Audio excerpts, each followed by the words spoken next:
Minister Leblanc, welcome to Mexico. Well, I'm happy to be here. Thank you for inviting me. And you're not coming here alone. You're coming with a big mission of companies who are interested in investing in Mexico. Tell us more about that. So, Gabriela, it's the biggest bilateral trade mission that Canada's organized in decades, probably ever. We're here with probably close to 400 people, representing about 230 businesses, big and small, and business associations, business organizations that are really interested in seeing how we can expand our two-way trade with Mexico, a trade mission with Canadian businesses.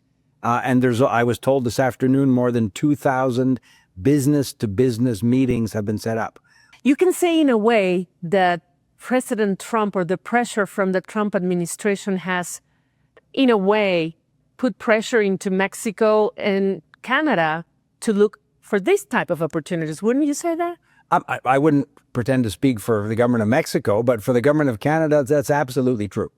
And Mexico, for us, is a very reliable partner. There are deep people-to-people cultural ties.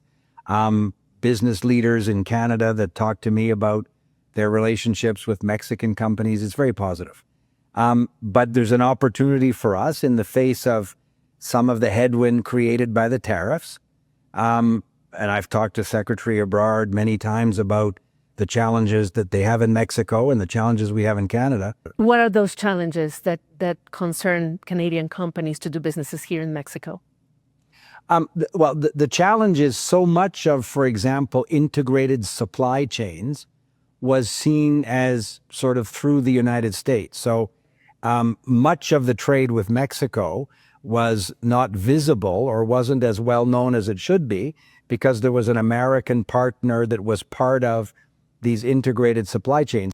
So the challenge that was my word, it may not be the best word, the opportunity that Canadian businesses see is to come and have direct relationships with Mexican companies, with Mexican supply chain organizations that doesn't filter through any other country. And going back to trade, there's a countdown, 136 days for the formal joint review of the USMCA. I didn't know that. I didn't know that. I learned something now. 136 and counting. But the question here is, Canada's ready, correct? Yes. So that's a formal review. Absolutely. So we, like Mexico, like the United States, have done consultations with Canadian businesses last fall. We had meetings with the 13 premiers, so they would be like state governors, subnational governments in Canada. We're ready to sit down, and we hope that we can move quickly. President Trump has said a lot of things about the USMCA, maybe that Canada needs it more than the USA. So my question for you is Canada ready for probably a review that does not mean an extension for another 16 years, but rather an annual review if the three parties do not agree on it? We hope that's not the case for the reasons you said, that it has been a success for the three countries. If you look at the prosperity it's brought, the security, economic security it's brought, it has been a successful trade agreement for Mexico, Canada, and the United States. We think in the end, the United States government will conclude that it's in their economic interest to have a stable free trade arrangement with Canada and Mexico. And we'll do the work that's necessary to make that case to the United States. If they decide to go, as you noted, in a year-by-year review, sure, we'll deal with that then. But that uncertainty is exactly what businesses and investors don't want. If you're looking at making a long-term investment, having a sort of annual review or having all kinds of sectoral tariffs, the 232 tariffs on steel and aluminum and automobiles, this makes it very hard for businesses, including in the United States, but they can speak for themselves and it's their government. My question also, I wonder what your reaction was when you saw in Washington the vote when 6 Republican congressmen joined the Democrats to vote and rebuke President Trump's tariffs. He could still veto it, but still, what do you make of it? Again, Canadian politicians shouldn't comment on domestic politics in the United States. The Congress or the Senate will vote the way they want to do. The president will veto or not what he wants to veto. But what that tells us is many of the border states and many states that have significant business relationships with Canada, we're the best customer for 17 American states. And if you think of industries like the automobile sector, Canadian aluminum is pretty important to U.S. automakers, just as one example. And they're now facing a very significant tariff on importing that aluminum, and there's no easy substitute.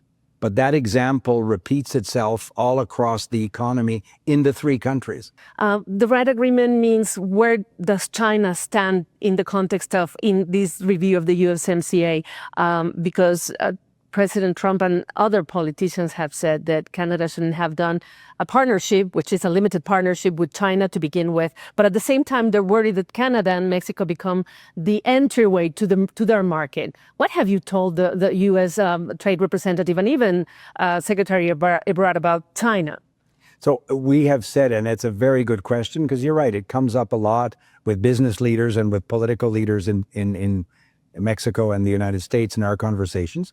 We have said that we're absolutely prepared to work with Mexico and the United States on the issues of transshipment and some companies trying to get around, if it's Chinese non-market economies, the most obviously significant one would be China, trying to use different entry points into North America that don't comply with the rules.